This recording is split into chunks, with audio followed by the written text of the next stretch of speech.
In our urban world, in the streets where we walk, in the buses we take, in the magazines we read, on walls, on screens, we are surrounded by images of an alternative way of life.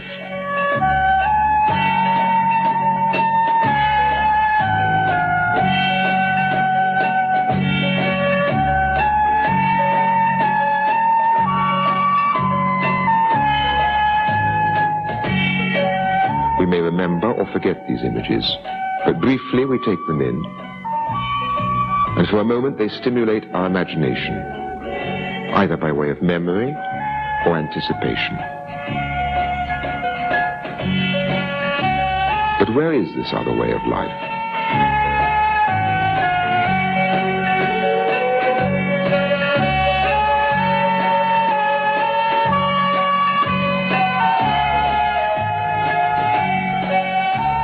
It's a language of words and images which calls out to us wherever we go, whatever we read, wherever we are.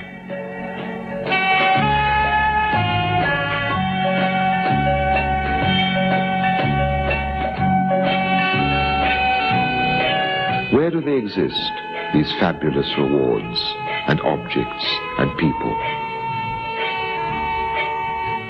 Where do they belong to? Here, there, or nowhere. They come with us everywhere.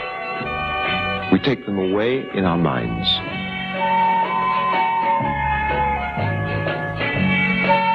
We see them in our dreams.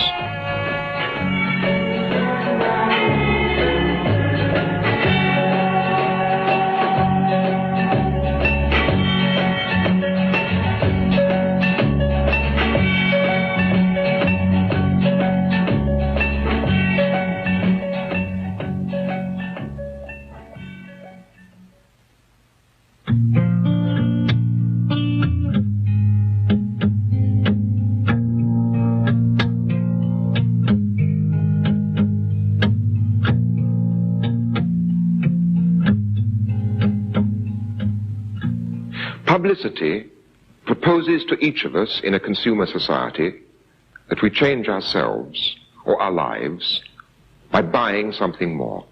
This more, publicity persuades us, will make us in some way richer, even though we will be poorer by having spent our money. And publicity persuades us of this transformation by showing us people who have apparently been transformed and are, as a result, enviable. This state of being envied is what constitutes glamour. And publicity is the process of manufacturing glamour. Come forward more. Glamour is supposed to go deeper than looks, but it depends upon them utterly. Glamour works through the eye and the mirror. Oh yes, it is all over as we go. However, I'm not a professional hairdresser.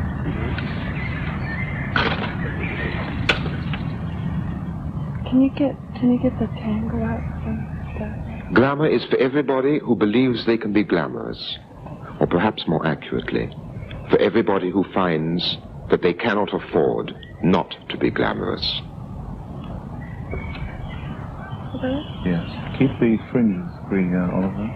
Yeah. The setting in which glamour is here being created is an old one, a large country house now turned into a public park. These parklands and trees were once laid out in the same spirit as the landscapes in oil paintings, in which idealized nymphs and goddesses played.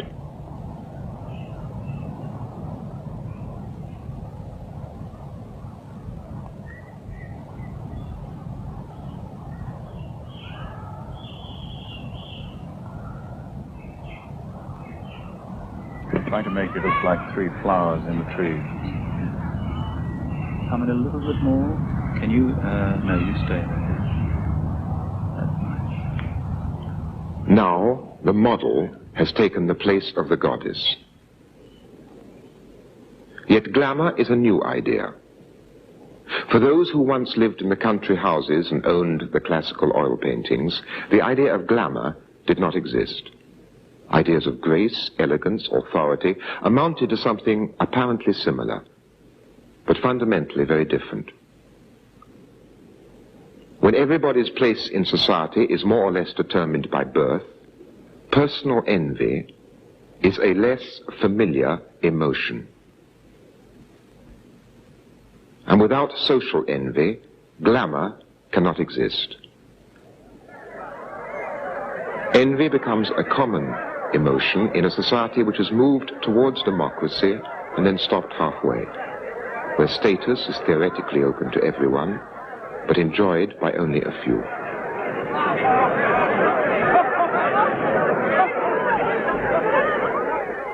Glamour is new, society has changed. But the oil painting and the publicity image have much in common. And we only fail to see this because we think of one as fine art and the other as commerce. Sometimes publicity impersonates a painting. Boys are posed to match the boyhood of Raleigh. Real people pose like the figures in Manet's Déjeuner sur l'herbe. A man dresses up to look like a portrait by Hals. Sometimes works of art are used to give prestige to a publicity scene. A doodle by Michelangelo. A painting by Rubens.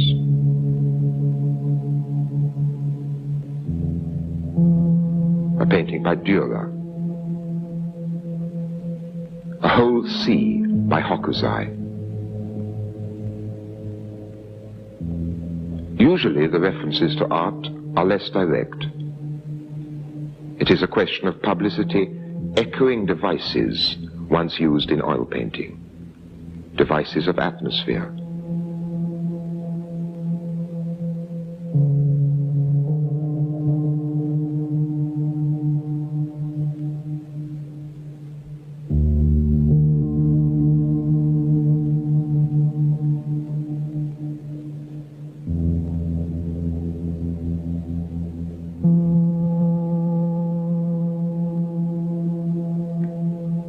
Settings.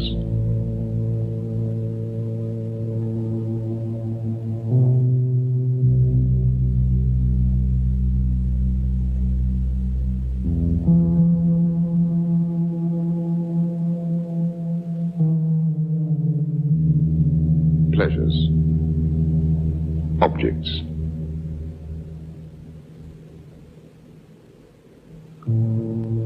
Poses. Symbols of prestige.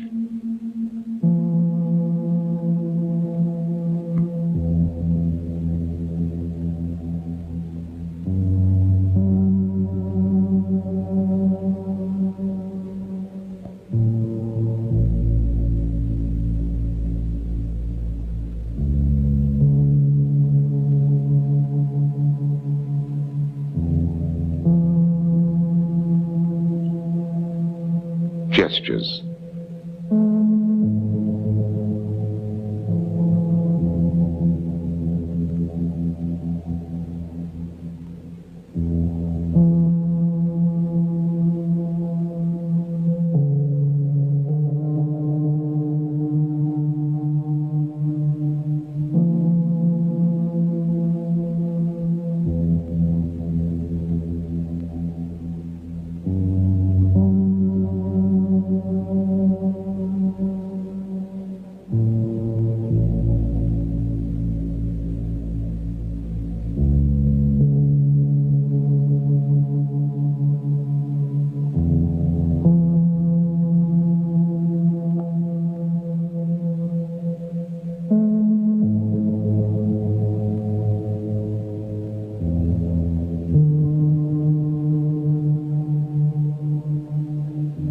Signs of love.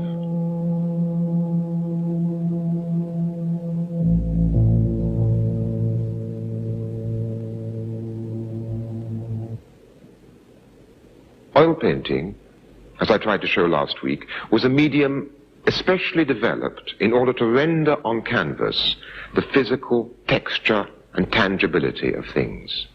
Today, color photography performs a similar role. Color photography, oil paint.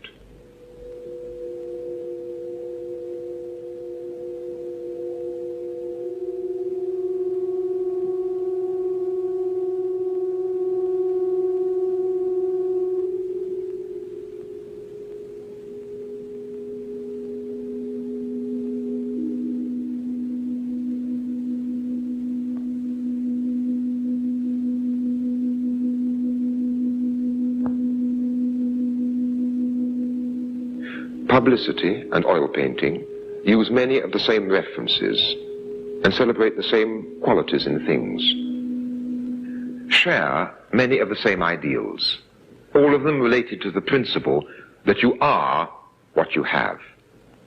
Their purpose and their effects, however, are very different. The oil painting showed what the owner was already enjoying among his possessions and his way of life. It consolidated his own sense of his own value. It enhanced his view of himself as he already was. It began with facts, the facts of his life. Of course, there were other facts which it didn't take into account. Where did the owner's wealth come from? The exploitation on which his wealth was based was not shown. But what was shown did at least correspond to the condition of his own life.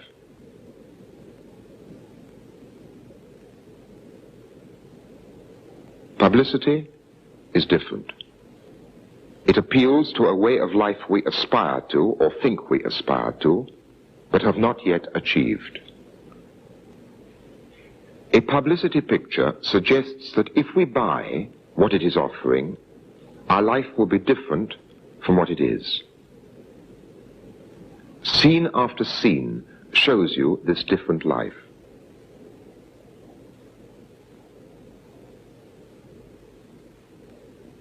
Not only will our home be different, but all our relationships will become radiant because of our new possessions.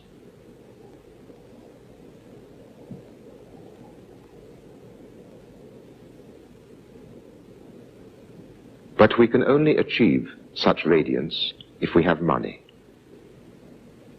And so publicity also works on our anxieties about money.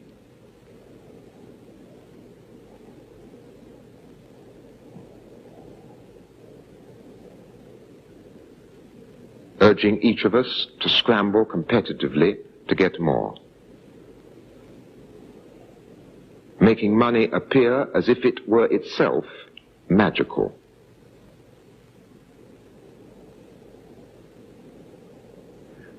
This may persuade a few people to use a bank credit system despite the very high rate of interest.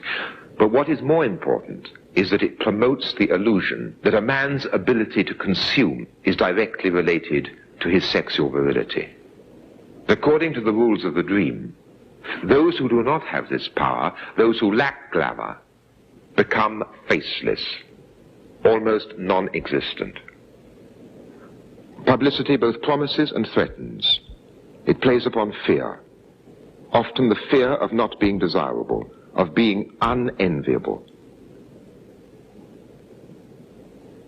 It suggests that you are inadequate as you are, but it consoles you with the promise of a dream.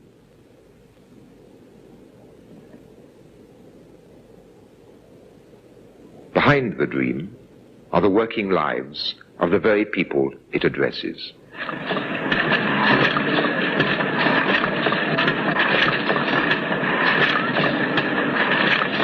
With this spray, you will be wanted. Meanwhile, there is the present of the women who manufacture such sprays.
The future deferred.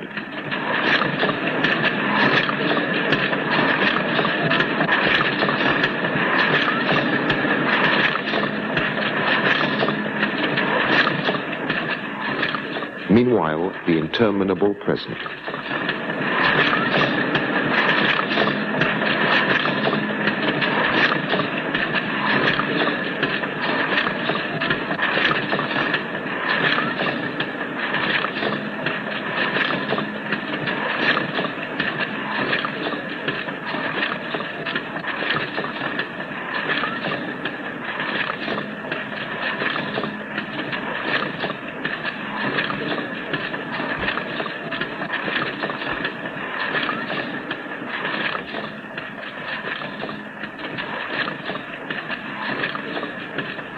The more monotonous the present, the more the imagination must seize upon the future. The passivity of the present is then replaced by the activity of an imaginary future, pictures conjured up by publicity.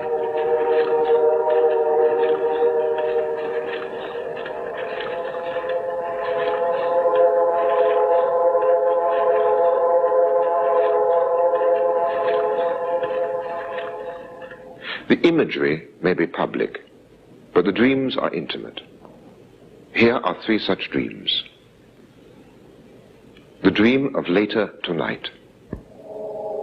You are part of the good life they smile at. They are part of the good life you smile at. Everyone is surrounded by what brings pleasure, but it is you who will bring the greatest pleasure of all.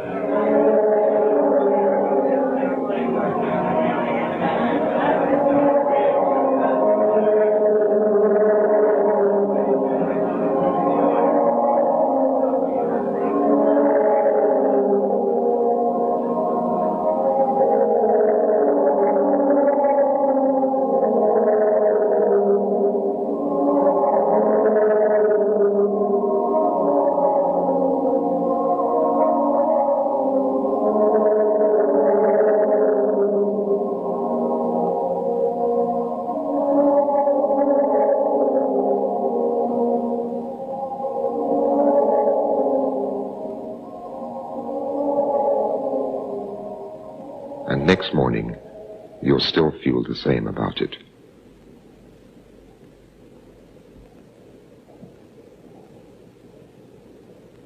The skin dream. The surface you can touch. The skin without a biography.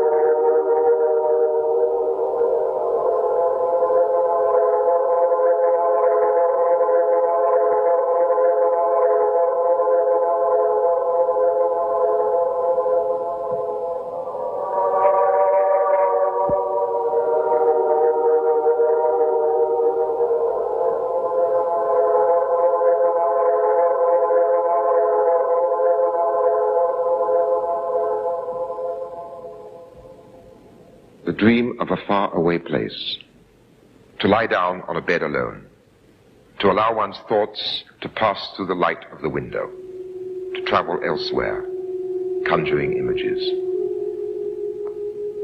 Distances without horizons.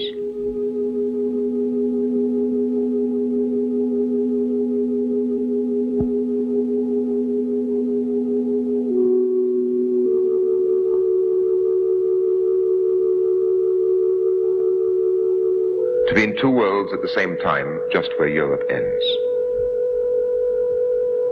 The other world, violent, infidel, full of unknown passions. Wearing your own clothes next to your own skin, you join the nomads.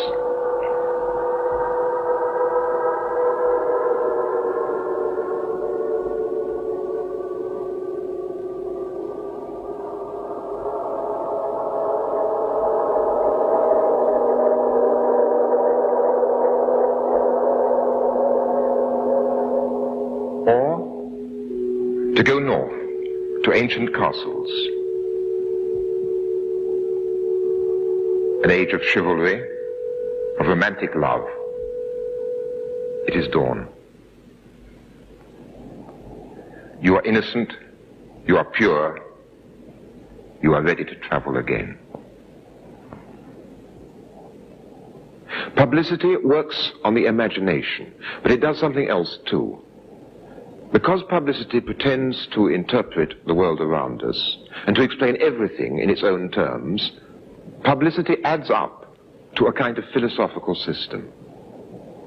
The things which publicity sells are in themselves neutral, just objects. And so they have to be made glamorous by being inserted into contexts which are exotic enough to be arresting, but not close enough to us to offer a threat. A machine gun can support shoes.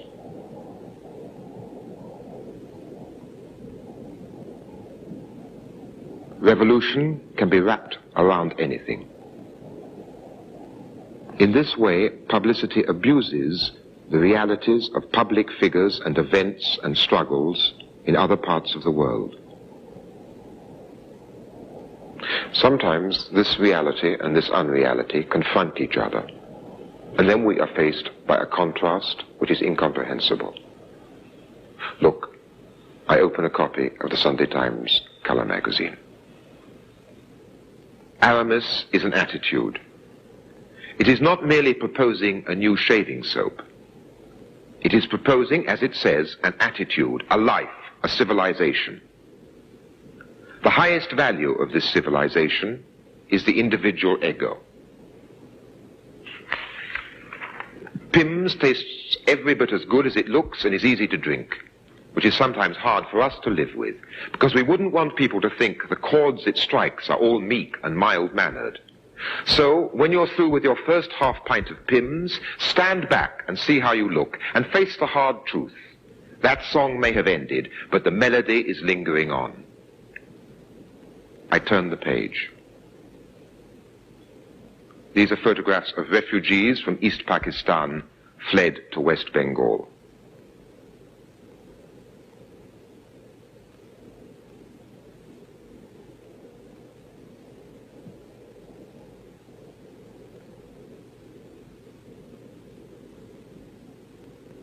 The text which accompanies the photographs says that these refugees deserve more help than any others in the world.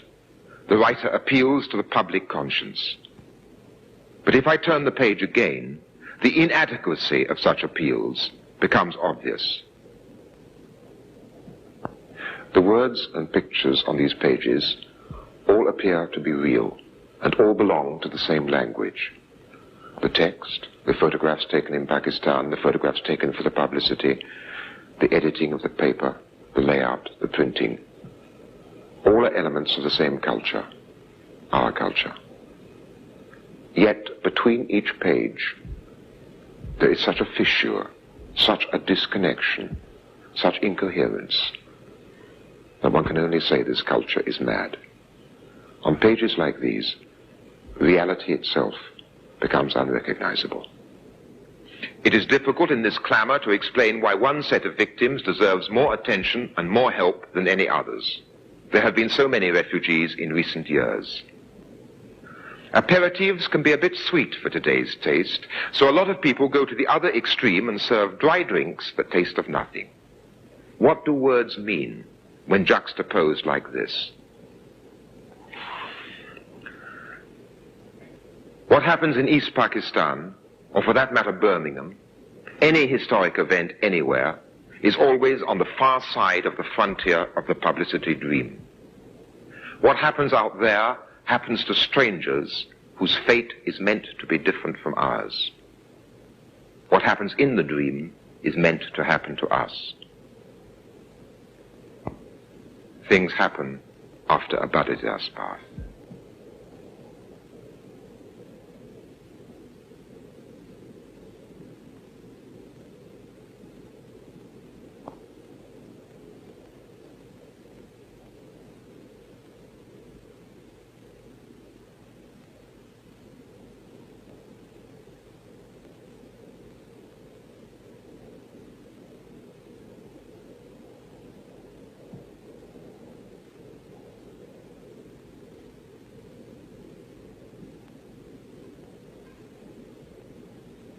there is no communication between the two worlds. Their contrast is beyond understanding, unless one takes a world political view.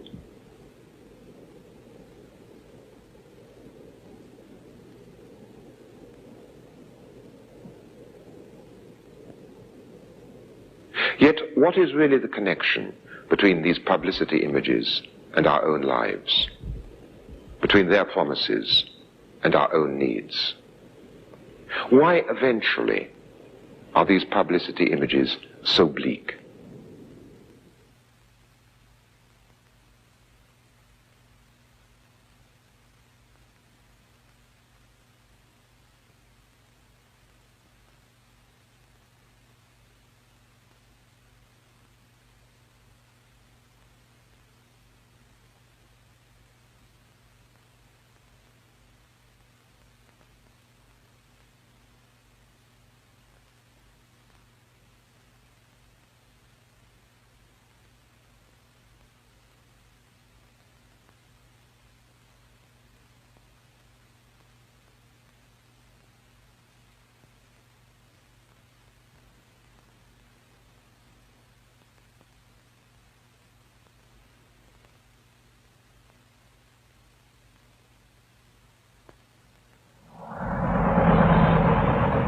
What surrounds these posters?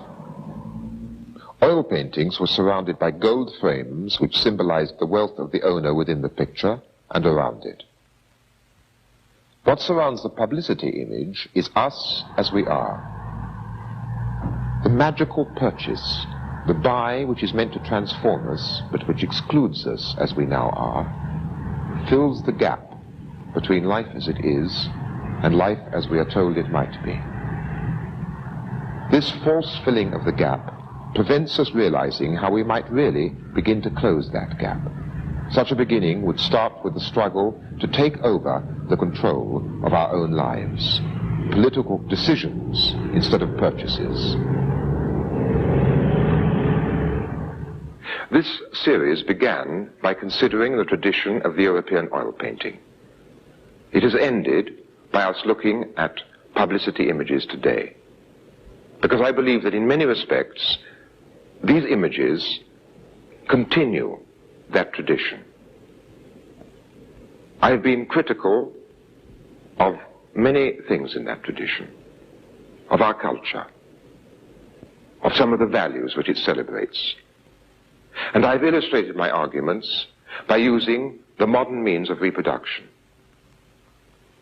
But finally, what I've shown and what I have said, like everything else that is shown or said through these means of reproduction, must be judged against your own experience.